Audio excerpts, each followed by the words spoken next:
So, hey everyone, things have been going pretty well, and I have a little bit of an announcement. I noticed the last time I checked the statistics that my YouTube channel has 500 watched hours and 250 subscribers, which is pretty exciting. Um, I can say that so far it's still going pretty well. I'm working on generating a couple more bits of content, which I will get into later. But I've got a lot of book reviews lined up, probably for well into 2025 at this point. I think I'm going to try and twist my focus at least for a little while because I got a lot of books that I've read that probably might uh, I guess I'm looking to read some more fandom material. So I'm going to be trying to push a couple of those to the front of the line because I've been reading some of those, and there's a bunch more that I have in my stack, a couple that I still need to buy the next time I have an opportunity, and just a lot of things that I would like to take a look at and give a review, my honest opinion of. And I think for the most part, it'll all be good stuff. One thing that we can say about the furry fandom is that we generally have a pretty good crop of talent, that most of them are usually pretty good at what they do. So, I mean, obviously not everybody is. I run into some that really need a lot more practice before they took the plunge, at least for me. But very rarely have I ever found any that just weren't worth reading. There have been a couple that I know I've talked about, or maybe I haven't yet. I don't remember because I don't always record and release them in sequential order. I know that my patrons, I believe, recently got a video that was kind of talking about some of the things that will make me lose interest in the book. But anyway, I'm getting off track here. The plus side is that I would like to look at some more furry books, and I will talk about that a little bit more later. But in writing news, I can say that things are going all right now. I have been working on my plots for a little while, and while I was working on the outlines, after a few days, I kind of got antsy to get started working on the creative writing again. So I switched gears to work on the Winterfall sequel. The first one is finished. I think it's pretty good, and I have to get some opinions on it, get it to some beta readers before I can start the next phase of that project. I have a couple that are relatively close to completion that I have to find time to work on and just figure out exactly the last little bits, because there are some tweaks about both projects that I wasn't entirely happy with. But one of them kind of depends a little bit on figuring out a little more of the main story, because I was trying to work on an anthology project for the Blue Moon series because I haven't released anything from that in quite some time. And I also wanted to have at least one or two that kind of tied into the next project. And I wasn't happy with how the last story broke out. So I kind of want to retool it maybe and just see what happens. But that's primarily what's been holding that project up. But it's one of the two that's like 95% done, so I really just need to do the last 5% and finish those. But for now, I'm working on Act 1 of the Winterfall sequel, which is titled Cold Front. And it's I'm going to talk, I guess, more about that in a future video. I will, I guess, make an announcement and briefly discuss it and a few other things. And, there's a lot more content that I need to figure out and work out and just determine exactly what I can do and what works for me, because I know that, sometimes, I guess, jumping the gun a little bit too soon or spreading my resources too thin, it, distracts me in some ways, but it also hinders me in others. And I've been working on that lately, and I've been pretty good about being consistent and working on the same project and, not letting the anxiety slow me down like it used to. So, I mean, it's all good progress, I think, and in the long run, I think it will also result in some good things. But I am working on the Winterfall sequel at the moment, and I may switch gears to one of the other projects at some point, but I don't know. I mean, a part of me kind of wants at some point to release an entire trilogy on the same day, but I don't know if that's insane or if that's just foolish, maybe, but that's a long way before I have that problem to even consider. But for right now, things are going pretty well with the Winterfall story. I have plans for ultimately 3 installments of the main series, and I'm working on the idea for a prequel.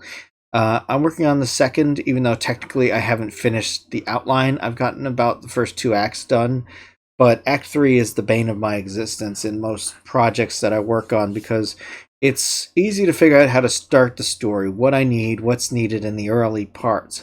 But usually, once I get past the middle, that third quarter before I get to the final resolution of whatever the plot is, that always gets me. And it's both in planning and in writing and making it work really well. It always kind of seems like it gives me pause. I guess because I'm trying to keep the flow or make sure that it still works well for me. But that's what I'm working on right now, and that's probably what I'm going to keep working on for the foreseeable future, because my goal is to try and be constantly producing new material and using any extra time I have to sort of prepare other things so that I can basically kind of be always continuously working at a steady rate.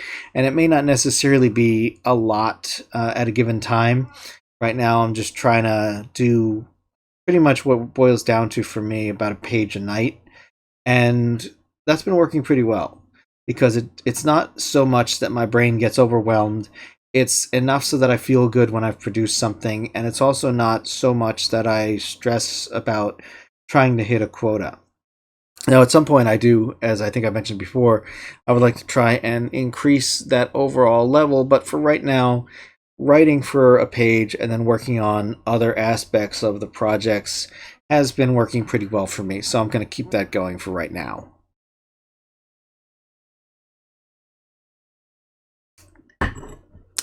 In video news, I am working on a vlog as usual.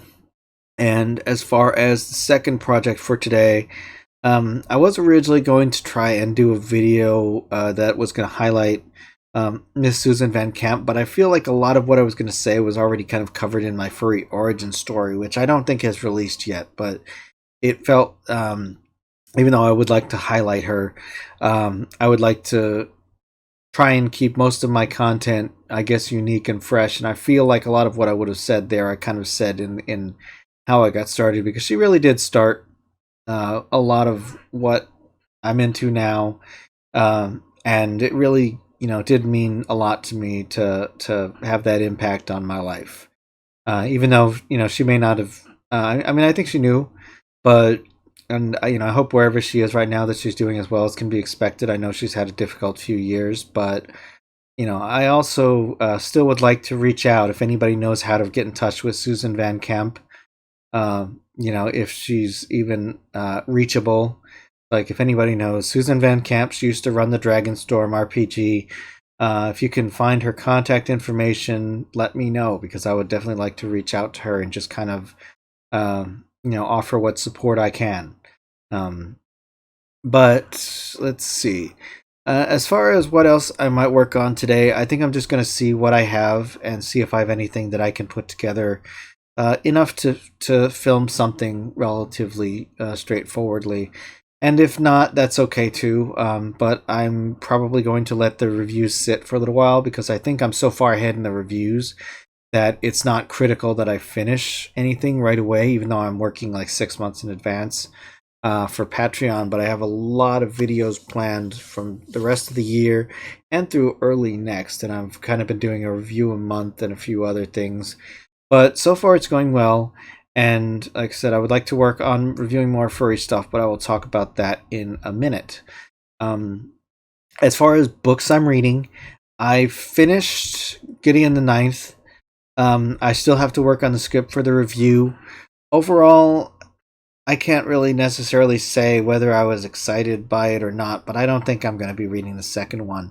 It wasn't a bad book. I mean, I'm not, trying to offer a negative review exactly, but it just didn't excite me, and it just didn't hit me the way that I hoped it would. Do. It started out like it was going to be. I guess I expected it to be a little bit more, not exactly like Squirrel Girl, but just kind of a little bit off color and a little bit more entertaining. And I'll say this in my actual review, but it kind of turned into, I guess, something other than what I had expected. And that, plus my difficulty in keeping track of all the characters, it was kind of, I guess, what dampened the experience for me. But I'm still reading Star Trek Harm's Way, which is the follow up to Vanguard and Seekers, and I'm about 75% of the way done with that, so I'll be working on that script soon. And the story's going pretty well. I mean, I think it's written by Dayton Ward, or maybe David Mack. I think it's one of those two, because they're the ones that are the primary authors for that series, and it's a good book. I like it. Kind of has a duality between the Starfleet and the Klingon team, and it's as expected. It's a good read. Now, I don't know if that's going to wrap up the Shaddai metagenome story in the TOS era or not. It's too early for me to know that, but the TOS era Discovery, pretty much anything before Next Gen, was not affected by the significant shift in the narrative universe, the first Splinter timeline as it was. So, they could continue going with that as long as they have material to write for it. But so far, it's going pretty well.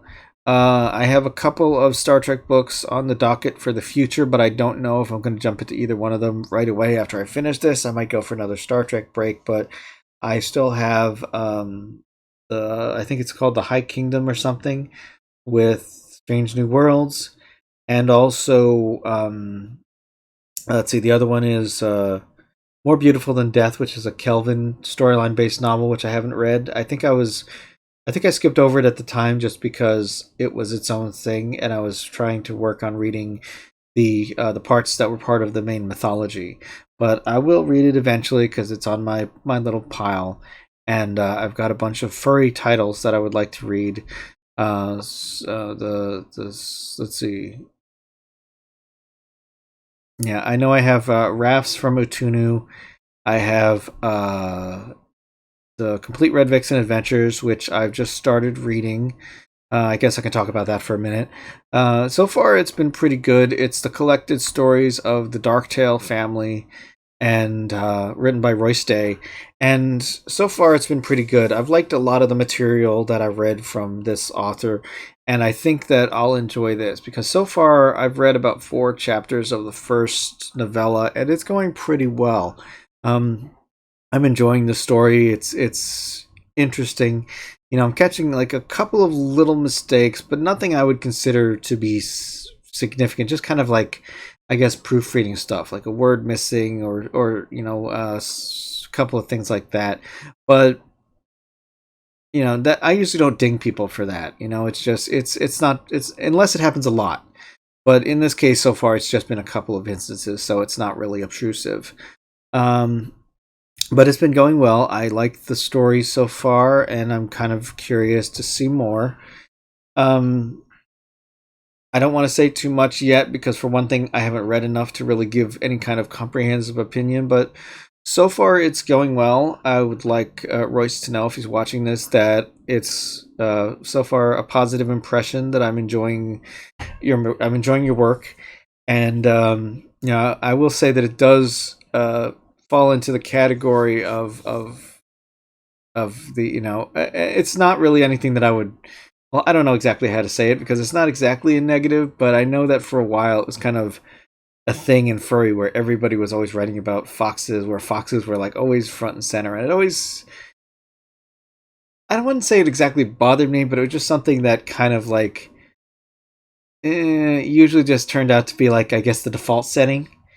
And generally speaking, I usually go myself for a diverse cast for different species and such, because I'm trying to promote species that you don't see too often. Now, that is not a negative against this series, and I don't want to suggest that it was, but I think that was why I originally wasn't looking to read it. But after I had read his piece in The Swordmaster's Tale, I kind of was intrigued enough to check out more. So, there is that.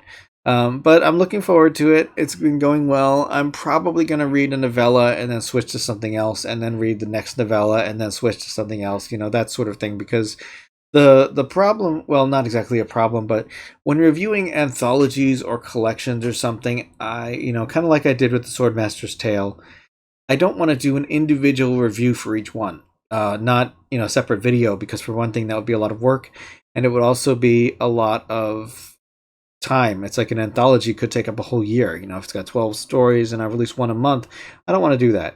But by that same token, I also can't really, doing the video as a whole, like I did with the Swordmaster's Tale, takes a lot of time, because you have to read each one. I kind of want to give at least my thoughts on each little individual piece. Now, the plus side is I can do that as I go, and then as I switch to other shorter pieces, I can read those and do those reviews. And whenever I finish not Swordmaster Tale, whenever I finish Red Vixen Adventures and When the World Was Young, I can do those videos all in one shot. And I think it works out pretty well. I know I've had a couple of nice comments from people about how I do my reviews, that they like the structure and the setup and such. And I like to think that I'm fair and reasonable with my comments, that even if I have things that you could improve upon, I don't think I'm particularly harsh or mean about it. I think that it's something that you're free to listen to or not. It's like I'm not trying to tell anybody what to do, but I also think it's important for people that understand writing to also be able to offer reasonable critique, that for things that they notice, because it's not necessarily saying that you're doing anything wrong or that there's a problem necessarily, but just certain things that get noticed, or sometimes it is something that is wrong, that maybe it's not a big deal to you, and maybe it might not be but I kind of feel that if you don't have people being honest, and note that honest is not equivalent to just saying whatever you want, but if you don't have people that are willing to tell you that there is a problem with your work, you're never going to think that there is one, and you might not improve. And that's my primary goal with comments like that. That I would like whoever it is to maybe look at it and say, "Oh, I see that," and do better next time. But I also want to be able to provide like reasonable critique from somebody who knows what they're talking about, that is not strictly based on opinion or emotion. And in cases where it is based on opinion, I always try and say that this is my opinion, this is only my opinion, that it's not necessarily that it's wrong, or that I have but it's something that strikes me as a negative as a reader, with my own individual opinion. But, I've got a lot of furry titles. There's a couple more that I want to check out, and there's a lot I need to add to my list. And, it's okay, because, I enjoy it, but, usually it takes a while, because I like to try and read about 4 times a week. And I have a couple of designated periods during which I kind of share it with a couple of other activities. And I just, do my reading. And when I finish a project, I go and make a review for it when I have an opportunity to record. It's a long, slow process, because, it's all varies. It depends on how long the piece is, how much, when my next filming opportunity is for reviews and stuff like that. But as I complete them, they get scheduled and they get put onto the list somewhere. But anyway, that's what I'm reading right now.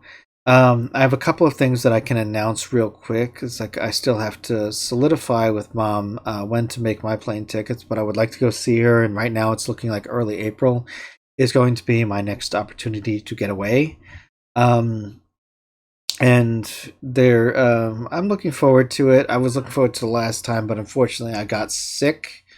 Had a sore throat, and I was hesitant to travel, even though it was mild, just because I didn't want to end up traveling and having it get worse while I was there, or get my relatives sick, or any of that fun stuff. But hopefully the second time is the charm, and generally speaking, I'm lucky. I don't really get sick too often, but I hope that trend holds, because there's a lot of events going on this year that I want to hit that I do not want to have canceled because of health issues.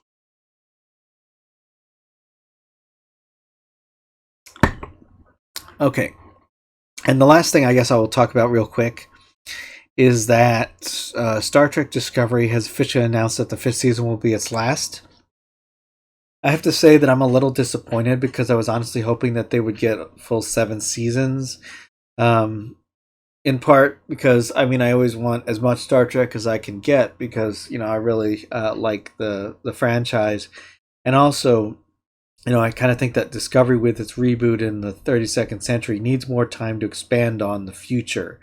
I don't know if that means that they're planning on working on other projects or such, but I kind of hope that they have at least a couple of projects that last a while, long running things that I would like them to do. Because we know Picard's ending this year, and apparently Discovery will be ending next year.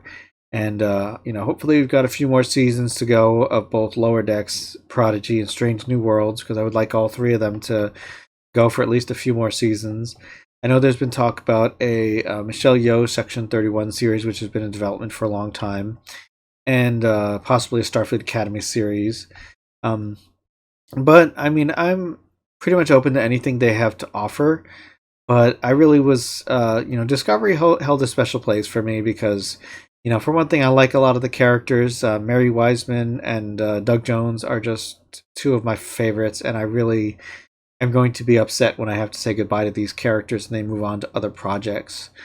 But I enjoyed the ride. I really liked the experience. I liked the series. Thank you, Discovery, for being the first serialized Star Trek and for putting a lot of things front and center that Trek had never done before. There was just so much about it that is groundbreaking and really meaningful to a lot of people. And it really is unfortunate to me that the 5th season will be the last one, because I had really hoped that they would have a couple more. But from what I understand, the 5th season is going to be an intergalactic treasure hunt, and it's going to be a hell of a ride. So hopefully the last 10 episodes will be worth it. I'm sure they will be. But it's a little bittersweet for me because I was hoping for more. And, although I knew Picard was always a limited time offer, it's just, it's been a satisfactory 3rd season for it. Although I do miss Evan Evagora and some of the other cast members, which, I know were not able to be included because of the nature of the story. But as far as Star Trek goes, it looks like this franchise is doing well, that it's going to continue to do well, and I look forward to seeing what else it is they have on offer. I have heard, although I think at this point it's only a rumor, that they might consider a Worf and Raffi spinoff for Starfleet Intelligence, especially if Michelle Yeoh becomes unavailable for the Section 31 series. But for all I know, they may end up retooling Section 31 to be Starfleet Intelligence instead. I don't know, but I guess we'll see what happens when something's ready to be announced. But so far it looks like under Alexander Kurtzman, Terry Matalas, and Michelle Paradise that things are going pretty well in the Star Trek universe. And I have to thank all three of them for doing a pretty good job with keeping things going. Let's see. And I guess that's it for now. So I will catch you all later, and have a good weekend. If you like werewolves, check out my book Blue Moon, available in paperback and ebook on Amazon. Thanks for watching, and if you liked it, click the subscribe button and leave a comment below. You can also find me on Twitter and a few other places on the web, or support me via Patreon or Ko-fi. Zebra hugs!